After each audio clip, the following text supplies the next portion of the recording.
guys, and welcome back to another Ewoks Fantasy Football League episode. Today we're going to be reviewing each score, each matchup actually. No, this is the wrong, no, is it? No, this is week 2.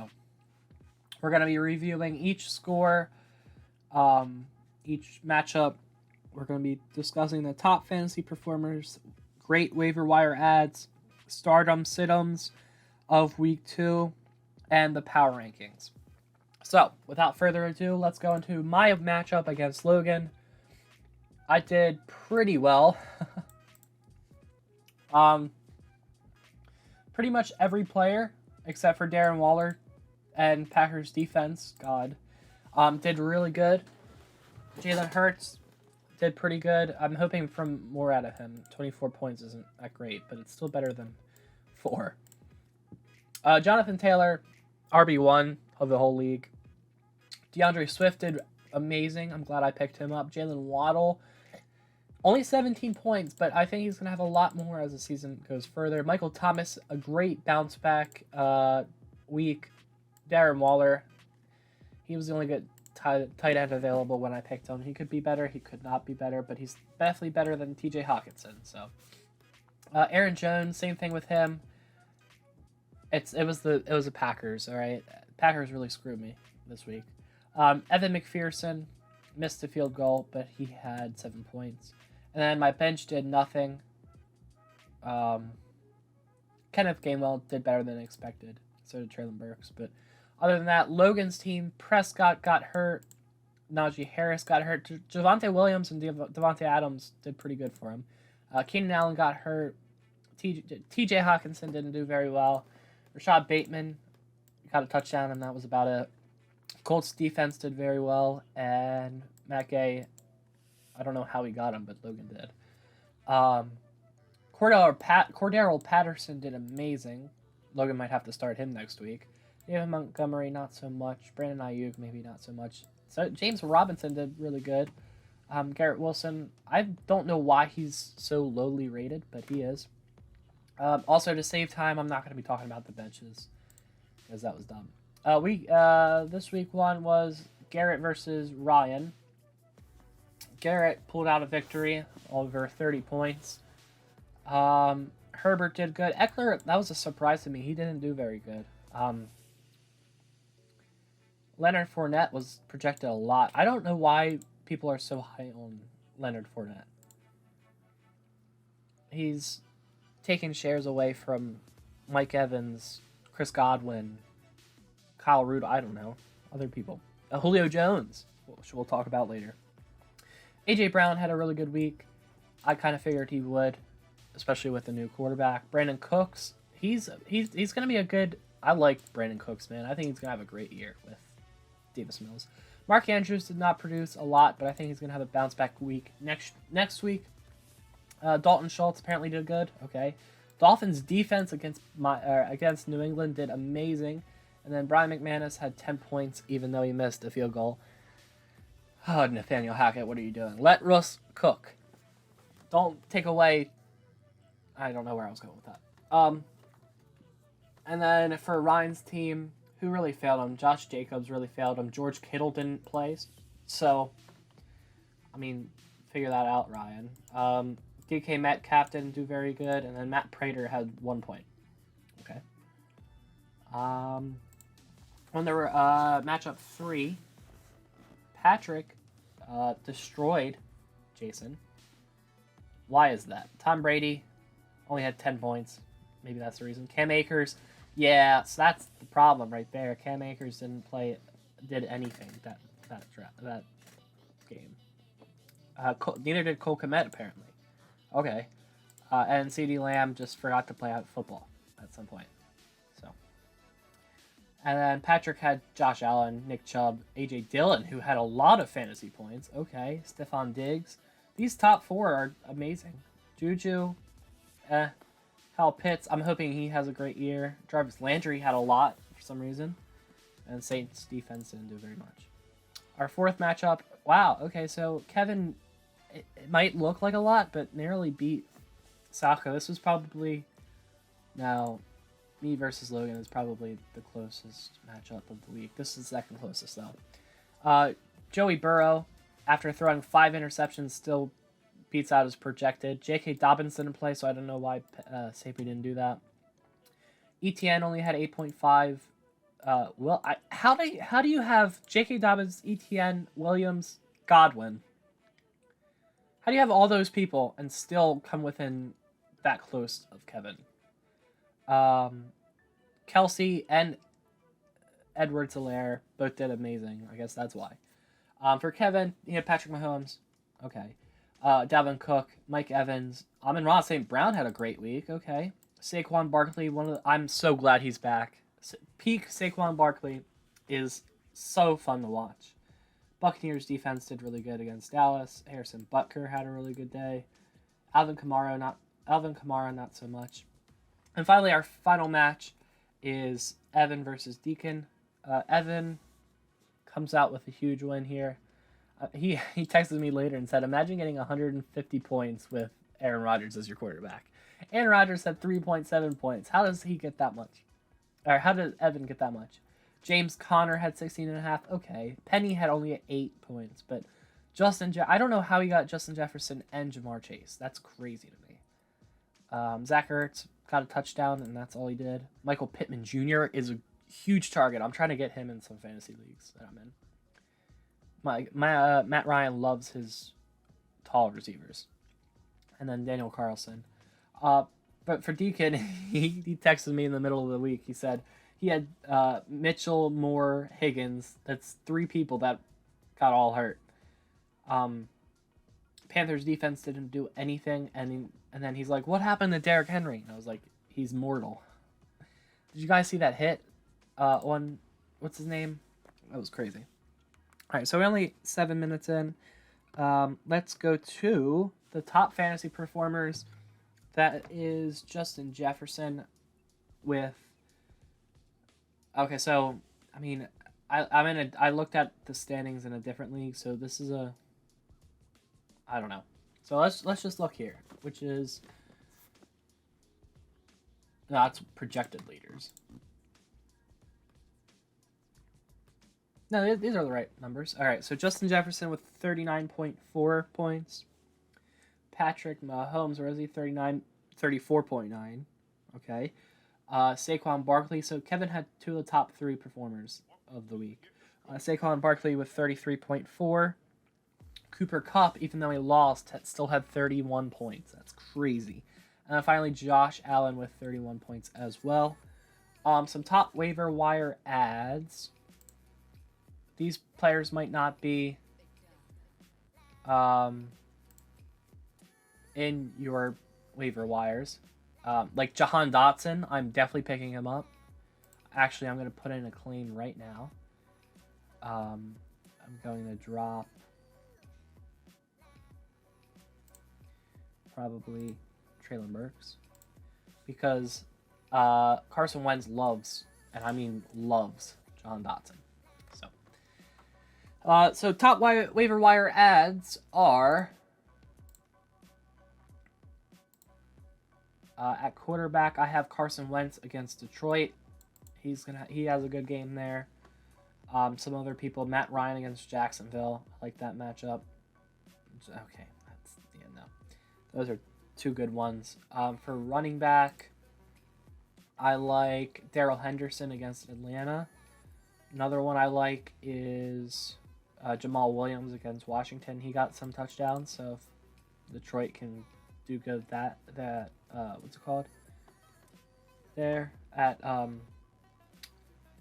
if Detroit can beat the Commanders like they almost beat the team we were playing, which is okay, this sentence is going on too long. Wide receivers. You know what I was trying to say. Jahan Dotson, if he's there, absolutely grab him. He's not getting 8.8 points next week. He's getting higher. I like Julio Jones. Tom Brady sure does like him. Another one who is not here. Oh, no, there he is. Curtis Samuel against Detroit. I like a lot. Another one I don't have on my list. Let's see. Robbie Anderson at New York. I don't think he's going to have the same output, but I think he's going to have a good week. And that's about it.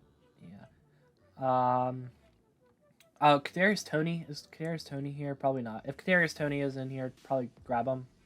He's going to have a breakout week one of these days. At tight end, there's some good ones.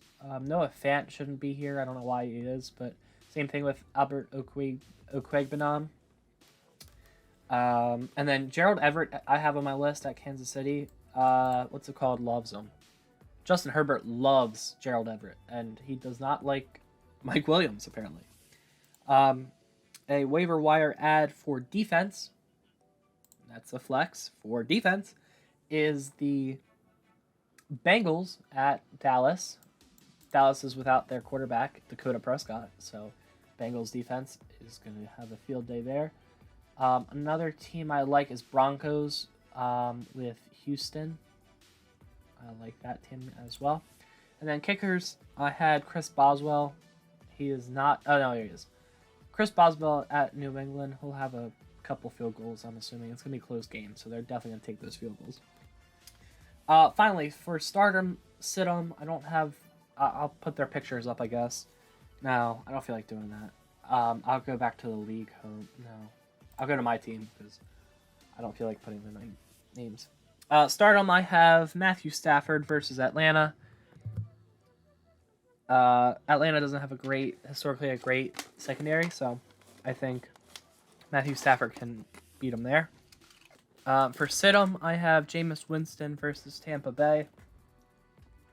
Tampa Bay has a great defense, and I have no doubt about how Jameis Winston is a great quarterback, but I would just be on the cautious side this week. Running backs, I have Javonte Williams versus Houston. Javonte Williams is the RB1 in Denver. He is amazing. He had 33% carries in last week's game. Also, Christian McCaffrey at New York. I'm going to go hard on the Christian McCaffrey and Saquon Barkley train. McCaffrey didn't have a great week this week, but I think they were just trying to be too careful, so his usage is only going to go up from here. Sid'em, Cam Akers versus Atlanta. Don't know if he's going to be used at all or not, so I'm definitely going to err on the cautious side. Same thing with Derrick Henry against Buffalo. Buffalo revamped their defensive line, and Derrick Henry just got proved to be mortal this week and had 8 points. So I definitely would sit Derrick Henry not this week. Stardom, Jamar Chase versus Dallas. Now you might say, hey, Evan, Jamar Chase is probably going to be shadowed by Trayvon Diggs. Okay. Trayvon Diggs lets up a lot of yards in exchange for picks. Picks don't get reflected on Jamar Chase. Yards do. Jamar Chase is going to have a stellar, he's going to have a great performance, especially because Burrow wants to win and is mad at himself for this week. So he's definitely going to have, or last week, he's definitely going to have a good week, Jamar Chase is. Michael Pittman Jr. at Jacksonville, same thing I said earlier. Matt Ryan loves his big body receivers, going back to Julio Jones in Atlanta. So Michael Pittman Jr. at Jacksonville. Jacksonville doesn't have a great defense. That's a great start on. For Sid'em, for wide receivers, I have Jalen Waddle. He might get open. He might have a good day. But I think the Ravens just have too many secondary options just to allocate them to Tyreek Hill. So I think Jalen Waddle might get clamped. I'm not going to lie. Same thing with Mike Williams at Kansas City. Mike Williams did nothing this week. He's really just a big end zone threat. And he wasn't very threatening last week. Stardom, George Kittle versus Seattle. George Kittle was out last week, I think. But he's going to have a great year, I think, with Trey Lance. Trey Lance is going to want to have someone to throw to as a safety net. I think Kittle will be that guy. Sid'em, Zach Ertz at Las Vegas. Before the garbage time touchdown to Zach Ertz, I think Kyler Murray really didn't plan for Zach Ertz to be in his game plan, so I would sit him there. For your guys' flex, I have Nick Chubb as a stardom for versus New York Jets. Nick Chubb is only going to have a great year. He didn't do very much last week, but he's going to only have he's only up from here. Sit him. I have Rashad Bateman versus Miami. Yes, Bateman did get a touchdown last week, but that was it. And that was with who did we play last week? That was with Sauce Gardner on him. So imagine Byron Jones and Javon Holland on him. I'm not taking that matchup. Andrews might have a good day though. Defense and kickers. I mean, what can I really say here except for stardom for defense is Bengals defense against Dallas. I think they're gonna have a great day without Dakota Prescott. And then Sidham is the Dolphins defense at Baltimore. Baltimore is just gonna run over them. I hope and pray. Stardom for kicker is Chris Boswell. I said earlier as a waiver wire ad, and Sidham I said Matt Prater at Las Vegas. Matt Prater only had 1 fantasy point last week, and I just don't think that the Cardinals are going to be very good this year. So without further ado, after sitting through 16 minutes of me rambling about waiver wire ads and stardom Sidhams, let's get into the power rankings. Bow, bow, bow. At number 1, we have Kevin at number 1. Top 3 are the same. It's going to be me, Kevin, and Evan at 1, 2, 3. At 4, rising up 5 spots, is Patrik after his win this week. At 5, let me look at the scoreboard.